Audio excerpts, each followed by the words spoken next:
नमस्कार मित्रांनो, आज आपल्याला गुणोत्तर व प्रमाण या प्रकरणावरील काही महत्त्वाची जी मिश्र उदाहरणे ती घ्यायची ते एकदम सोप्या पद्धतीनं. त्याबद्दल तुम्ही चॅनल नवीन असाल तर चॅनलला जरूर सबस्क्राईब करा, कारण जेणेकरून तुम्हाला असेच जे महत्त्वाचे गणित आहे त्याचे तुम्हाला व्हिडिओ मिळत जातील. तर पहा, आजचं आपलं जे पहिलं उदाहरण आहे, एका व्यक्तीचे उत्पन्न आणि खर्च याचे प्रमाण 7:6 आहे. जर उत्पन्न 1400 रुपये असेल तर तो किती रुपये बचत करतो? आपल्याला त्याचं उत्पन्न आणि खर्च याचं प्रमाण दिले, ते प्रमाणे आपलं 7:6 हे प्रमाण आहे आणि त्याचं उत्पन्न दिले आपल्याला 1400 रुपये. काय त्याचं उत्पन्न आहे, आपल्याला विचारले की तो बचत किती करतो. मग पाहता आपण बचत कशी काढायची. अगोदर आपल्याला उत्पन्न जे उत्पन्न आहे आपलं ते आणि जी खर्च आहे याचं प्रमाण दिले आपल्याला. उत्पन्नाचं प्रमाण आहे 7 आणि खर्चाचं प्रमाण किती आहे आपलं 6 आहे. मग अगोदर आता आपल्याला ज्या दोन्ही गोष्टीपैकी उत्पन्न आणि खर्च याच्यापैकी एक गोष्ट माहिती आहे, ती म्हणजे काय आपल्याला उत्पन्न. त्याचं उत्पन्न किती आहे 1400 रुपये. काय आहे उत्पन्न आहे त्याचं 1400 रुपये उत्पन्न. मग 1400 रुपये उत्पन्न आहे तर त्याचे उत्पन्नाचे किती भाग आहेत इथं दिलेलं ऑलरेडी आपल्याला. उत्पन्नाचे किती भाग आहेत 7 भाग. हे 7 भाग म्हणजे त्याचं किती उत्पन्न आहे 1400 रुपये उत्पन्न आहे. मग आता आपल्याला सर्वप्रथम याचा एक भाग काढून घ्यायचा आहे, म्हणजे 7 भाग उत्पन्न आहे म्हणून याचा एकूण एक भाग त्याचा उत्पन्नाचा काढायचा आपल्याला. मग 1400 भागिले आपण 7 केलं म्हणजे त्याची उत्पन्नाचे जे भाग येतात काय करायचं आपल्याला भागायचं, म्हणजे त्याचा उत्पन्नाचा एक भाग मिळतो. मग 7 1 7 केलं आपण, 7 2 14 0 0 म्हणजे त्याचा एक भाग उत्पन्नाचा 7 भागापैकी त्याचा एक भाग आपल्याला किती रुपये मिळतो तर 200 रुपये एक भाग मिळाला आपल्याला. म्हणजे भाग याच्यासाठी काढला की त्याचा खर्च किती हा काढावा लागेल. मग उत्पन्न आणि खर्च जर मिळाला आपल्याला तर आपण त्याची काय काढू शकतो बचत काढू शकतो. म्हणून मग आपल्याला एक भाग त्याचं उत्पन्न मिळालं किती रुपये 200 रुपये. मग आता आपल्याला खर्च काढायचा, पण खर्चाचे किती भाग आहे 6 भाग आहेत आणि आपला एक भाग किती आला 200 रुपये. म्हणून आपण त्याचा खर्च काढून घेऊ. खर्च 6 भाग पण एक भाग त्याचा किती आलाय 200 रुपये. म्हणून 6 2 1200 या 1200 रुपये त्याचा काय झाला खर्च झाला. एकूण उत्पन्न किती आहे त्याचं 1400 रुपये. मग 1400 रुपये पैकी जर तो 1200 रुपये खर्च करत असेल त्याची बचत किती, म्हणजे काय करायचं आपल्याला उत्पन्नातून जे उत्पन्न आहे त्याच्यातून खर्च काय करायचा आपल्याला मायनस करायचा.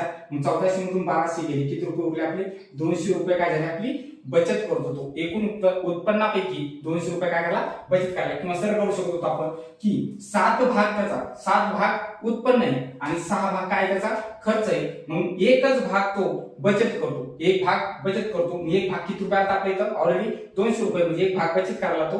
म्हणून 200 रुपये काय त्याची बचत. पाहू या स्वरूपाचं दुसरं उदाहरण. आता आपलं समोरचं उदाहरण आहे दुसरं उदाहरण. दोन संख्या एकाच 3 या प्रमाणात आहेत. जर त्यांची बेरीज 240 असेल तर त्यांच्यातील फरक किती. दोन संख्येचं प्रमाण दिलं आपल्याला आणि त्या दोन संख्येची बेरीज दिली, त्या दोन संख्येचा काय करायचं आपल्याला फरक काढायचा आहे. मग आता इथे तरी दोन संख्येचं प्रमाण दिलं आपल्याला एकाच 3, म्हणजे पहिली संख्या आणि दुसरी संख्या याचं प्रमाण काय एकाच 3 आणि त्या दोन्ही संख्येची काय दिली आपल्याला बेरीज दिली. त्या दोन्ही संख्याची बेरीज किती आहे 240. दोन्ही संख्येची बेरीज दिली आपल्याला 240, म्हणजे आपल्याला प्रमाण दिले एकाच 3 आणि त्याची बेरीज किती 240. म्हणजे सरळ सरळ दोन्ही संख्येची बेरीज. आता आपण या दोन्ही संख्येची बेरीज करून घेऊ. म्हणजे पहिली संख्या तिचा एक भाग आहे आणि दुसरी संख्या तिची किती भाग आहे 3 भाग आहे. मग एक भाग पहिल्या संख्येचा आणि 3 भाग दुसऱ्या संख्येचे, एकूण किती भाग झाले आपले 4 भाग. म्हणजे 4 भाग बरोबर त्या दोन्ही संख्येचे 4 भाग बरोबर किती आहेत 240. म्हणजे 4 भाग बरोबर आले आपले 240. त्याचप्रमाणे पहिल्यासारखाच आपल्याला एक भाग काढून घ्यायचा. एक भाग काढून घेऊ आपण. एक भाग बरोबर 240 भागिले 4. पहिलं स्वतंत्र प्रमाण दिलं होतं आपल्याला, पण आता काय केलं दोन्ही भागाची बेरीज दिली, म्हणजे दोन्ही संख्येची बेरीज दिली म्हणून आपण दोन्ही भागाची काय केली आहे बेरीज केली. मग ती बेरीज येणार किती होती आपली 4. यानुसार त्या दोन संख्यापैकी एक भाग एक सगळे भाग मिळणार आहे आपल्याला. मग 4 1 4 4 सख 24 4 0 0 म्हणजे त्या दोन्ही संख्येच्या बेरजेपैकी एक भाग आपल्याला मिळाला, तो किती आला 7. मग आता इथं जी दुसरी संख्या आहे तिची किती भाग आहेत आपले 3 भाग आहेत. आपण मानली दुसरी संख्या हिची 3 भाग आहेत म्हणून 3 गुणिले 7 केलं 3 18 180. जी एक संख्या आहे त्याच्यापैकी एक 180. आता दुसरी संख्येचा एक भाग आहे. मग परत पाहू आपण पहिली संख्या 1 गुणिले 7 केलं 60 1 60. म्हणजे ज्या दोन संख्या होत्या त्या दोन संख्या आपल्याला मिळाल्या, त्याच्यापैकी एक संख्या 180 आणि दुसरी संख्या आली 7. जर आपण 180 आणि 7 ची जर बेरीज केली तर ती येते 240. 40 आणि जर प्रमाण काढला आपण ते प्रमाण इथं एकास 3 कारण 60 एक 60 आणि 60 3 180 प्रमाण आपल्याला विचारलंय की त्या दोन्ही संख्येतील फरक किती. आता आपण मोठ्या संख्येतून लहान संख्या काय करू मायनस करू. मग 180 मधून आपण 60 मायनस केले तर उरतील किती 120 म्हणजे ज्या दोन संख्याचं प्रमाण एकास 3 आहे आणि ज्याची बेरीज 240 आहे त्या दोन संख्यातील फरक किती येणार आहे 120. पाहू परत या स्वरूपाचं दुसरं उदाहरण. आता तिसरं उदाहरण आहे आपलं 7 11 या प्रमाणात असणाऱ्या संख्येत कोणती संख्या मिळवावी म्हणजे गुणोत्तर 3:4 येईल. वेगळ्या स्वरूपाचं उदाहरण आहे. आपल्याला पहिल्या संख्येचं प्रमाण दिले आणि त्याच्यात कोणती संख्या मिळवली असता आपल्याला नवीन गुणोत्तर म्हणजे 3:4 या प्रमाणात मिळेल ते काढायचं आपल्याला. मग पहा सर्वप्रथम आपल्याला जे दिलं ते काय पहिली संख्या बनवू आपण. पहिली संख्या आणि दुसरी संख्या. पहिली संख्या किती आपली 7 दुसरी संख्या किती आपली 11. आता कोणती संख्या मिळवली असता कोणती संख्या आता संख्या माहित नाही म्हणून जी संख्या मिळवायची आपल्याला जी संख्या मिळवायची ती संख्या इथे x म्हणून घेऊ आपण. ती संख्या x म्हणून म्हणजे 7 अधिक x हे केलं आपण. कोणती संख्या मिळवली असता गुणोत्तर किती 3:4 आहे म्हणून आपण मानलं 7 अधिक x ही संख्या मिळवली गुणोत्तर तिचं 3 आहे.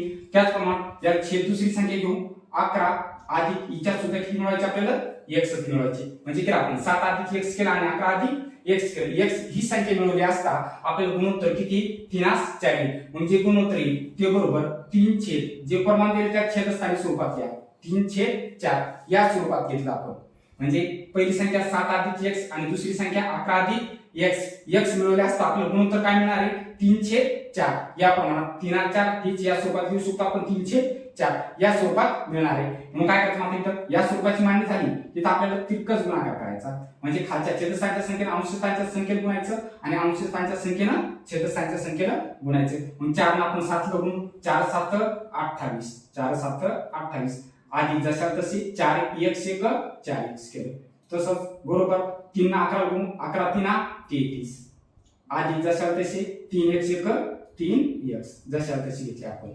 आता याच्यावर समीकरण स्वरूपात मांडू आपण त्यावेळेस छेद संख्या म्हणजे ज्या संख्येचे चिन्ह लागेल असेल x y z लागेल असेल त्याची क्रिया करतो आपण आणि ज्या स्वतंत्र संख्या असेल त्याची वेगळी क्रिया करतो. म्हणजे x आणि x या संख्येत मग याची क्रिया करायची. मग हे x बरोबरच्या अलीकडे प्लस आहे बरोबरच्या अलीकडे आणले तर काय होतील मायनस होतील म्हणजे 4x जसे तसे ठेवले याच्यातून आपल्याला 3x मायनस करायचे म्हणजे 4x मधून 3x गेले तर काय होणार फक्त आपला x उरणार आहे. मग तसंच आता संख्येची क्रिया करायची आपल्याला. हे 33 आपण जशा तशी ठेवले इथं हे 33 हे 28 प्लस आहे तिकडे नेले आपण काय होतील मायनस होतील. मग 33 मायनस 28 जर केलं आपण तर उरतील किती 5 म्हणजे 33 मधून 28 गेले 5 म्हणजे x ची किंमत आता मिळाली आपल्याला ती किती आली 5 म्हणजे 7 11 या प्रमाणात असणाऱ्या संख्येत कोणती संख्या मिळवली असता गुणोत्तर 3:4 तर जे उत्तर पाहिजे होतं आपल्याला ते उत्तर मिळालं किती आपल्याला 5. कोणती संख्या मिळवावी लागेल आपल्याला 5 म्हणजे याच्यात 5 टाकले याच्यात 5 टाकले तर आपल्याला मिळणार गुणोत्तर किती 3:4 या स्वरूपात येईल. पाहू समोरचं उदाहरण. आता समोरचं उदाहरण जे चौथं उदाहरण आपलं 15 19 या प्रमाणात असणाऱ्या संख्येतून कोणती संख्या वजा करावी म्हणजे गुणोत्तर 4 असेल. आपण त्या अगोदरच्या उदाहरणामध्ये पाहिलं की कोणती संख्या मिळवावी म्हणजे गुणोत्तर. आता इथं कोणती संख्या वजा करावी म्हणजे गुणोत्तर. आता कोणती संख्या म्हणजे कोणती संख्या माहित नाही म्हणून काय मानायची आपल्याला ती संख्या x मानायची आणि त्याच प्रमाणात मान्य करायची आपल्याला पहिल्यासाठी. मग पहिली संख्या घेतली आपण 15 याच्यातून किती मायनस करायचे आपल्याला x मायनस करायचे. तसंच दुसरं गुणोत्तर आपलं 19 याच्यातून किती मायनस करायचे आपल्याला x मायनस करायचे. त्यावेळेस मिळणारं गुणोत्तर काय येणार आपलं 3:4 म्हणजे 3/4 या प्रमाणात गुणोत्तर येणार आहे. याच्यात परत काय सांगितलं तिरकस गुणाकार. मग 15 चौक 60 जशा तशी घेतली आपण 60 मायनसची क्रिया म्हणून मायनस आणि 4 1 1 4x हे घेतले बरोबर. आता 19 त्रिक 57 म्हणजे 57 मायनसची क्रिया जशा तशी आणि 3 1 1 3x घेतली आपण. आता हे -4x इथं -3x हे -3x आपण जसं तसे ठेवले -3x हे -4x आपल्या बरोबरच्या पलीकडे न्यायचे म्हणजे काय झाले आपले +4x होतील. मग -3x आणि +4x म्हणजे मोठ्या संख्येतून लहान संख्या आपण मायनस करतो आणि येणाऱ्या वजा केलं मोठ्या संख्येचं चिन्ह देतो म्हणून 4x मधून 3x गेले म्हणजे उरलं काय फक्त आपलं x. इथं उरणारी किंमत मिळाली आपल्याला x. तसंच आता इथं 60 आहे हे 60 हे प्लस वाली 57 म्हणून इकडे तर मायनस होती म्हणजे 60 मधून 57 गेले, उरले किती आपले 3. म्हणजे x बरोबर जी किंमत पाहिजे होती आपल्याला ती किती मिळाली 3. म्हणजे x बरोबर 3. म्हणजे कोणती संख्या या दोन्ही संख्येतून कोणती संख्या वजा केली म्हणजे गुणोत्तर 3ची आली तर कोणती संख्या आपली 3. पाहू समोरचं उदाहरण. आता समोरचं उदाहरण आपलं 28 लिटर मिश्रणात पेट्रोल व डिझेल यांचे प्रमाण 5:2 आहे. यांच्यात किती लिटर डिझेल मिळवावे म्हणजे गुणोत्तर 2:1 येईल. आता आपण मिश्रण दिलं आणि त्या मिश्रणाचं पेट्रोल आणि डिझेलचं प्रमाण दिलं 5:2 आणि किती लिटर डिझेल मिळवावे म्हणजे गुणोत्तर 2:1 येईल. हे काढायचे आपल्याला. वेगळ्या स्वरूपाचं उदाहरण थोडंसं पहा. सर्वप्रथम आपलं मिश्रण दिले किती आहे म्हणजे डिझेल आणि पेट्रोल हे दोन्ही मिळून किती लिटर आहे आपलं 28 लिटर आहे. मग आपलं सर्वप्रथम डिझेल आणि पेट्रोल काढून घ्यायचं. डिझेल आणि पेट्रोल की या 28 लिटर मध्ये किती लिटर पेट्रोल आहे आणि किती लिटर डिझेल आहे. म्हणजे त्यासाठी प्रमाण काय दिलं आपल्याला पेट्रोलचं प्रमाण 5 आणि डिझेलचं प्रमाण किती आपलं 2. म्हणजे या प्रमाणात 5:2 म्हणजे एकूण याचे दोन्ही भाग 5 आणि 2 मिळून किती भाग झाले आपले 7 भाग. म्हणजे जे मिश्रण आहे आपलं हे एकूण किती भाग मिश्रण आहे आपलं 7 भाग. म्हणजे 7 भाग बरोबर किती लिटर आले आपलं जे मिश्रण आहे ते म्हणजे किती लिटर आहे 28 लिटर. यानुसार आपण पेट्रोल आणि डिझेल काढू शकतो. म्हणजे 28 लिटर हे पेट्रोलचे 5 भाग आणि डिझेलचे किती भाग आहे 2 भाग. असे मिळून किती भाग झाले 7 भाग. आता एक भाग काढू आपण 7 न भागू याला. 7×28 म्हणजे जो एक भाग मिळणार आपल्याला हा एक भाग 7×28 किती झाला आपला 4 झाला. म्हणजे एक भाग मिळाला आपल्याला 4. मग पेट्रोलचे किती भाग आहेत आपले 4. पेट्रोलचे 5 भाग आहेत. एक भाग किती आला आपला 4. मग 5 गुणिले 4 केला आपण किती लिटर पेट्रोल झालं आपलं 20 लिटर पेट्रोल झालं. त्याचप्रमाणे डिझेल काढून घेऊ. यात सुद्धा 4 न गुणू 4 गुणे 8 लिटर काय याच्यात डिझेल. म्हणजे 20 लिटर पेट्रोल आणि 8 लिटर डिझेल मिळून हे किती लिटर झालं 28 लिटर झालं. पण आता आपल्याला काढायचंय की याच्यामध्ये किती लिटर डिझेल मिळवले असता प्रमाण 2:1 होईल. आता मिळालं आपल्याला की पेट्रोल किती लिटर आहे आपल्याकडे 20 लिटर आहे. डिझेल किती लिटर आहे 8 लिटर आहे. आणि किती मिळवले असता काय सांगितलं की x जे माहित नाही आपल्याला त्यासाठी आपण मानायचंय x.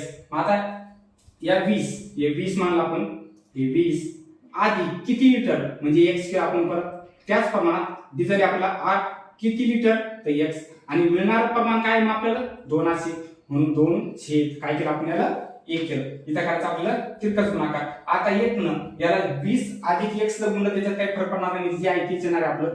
म्हणजे करून घेऊ आपण 20×1 हे मानलं 20 अधिक x जशाल तशी हे आलं. मग त्याच प्रमाणात पुढचं 8×16 वरच्या संख्येने गुणायचं आपल्याला 16 अधिक बे म्हणजे 2x 2x इथे घ्यायचे आपण 2x. मग आता संख्यातून आणि जे चल संख्या त्याची क्रिया करायची आपल्याला. मग हे 16 इकडे आले मायनस झाले मग 20 - 16 बरोबर किती आले 4. तसंच या 2x मधून x मायनस केले आपण उरला काय x. म्हणजे मिळणारी किंमत आपल्याला x बरोबर किती मिळाली तर 4. किती लिटर डिझेल मिळवावं लागेल म्हणजे गुणोत्तर 2:1 येईल. तर किती लिटर डिझेल मिळवायचं आपल्याला 4 लिटर. या स्वरूपाचा जो टॉपिक होता मिश्र उदाहरण होती हे समजले असतील तर आजच्या व्हिडिओमध्ये आपण इथं थांबू. तोपर्यंत नमस्कार.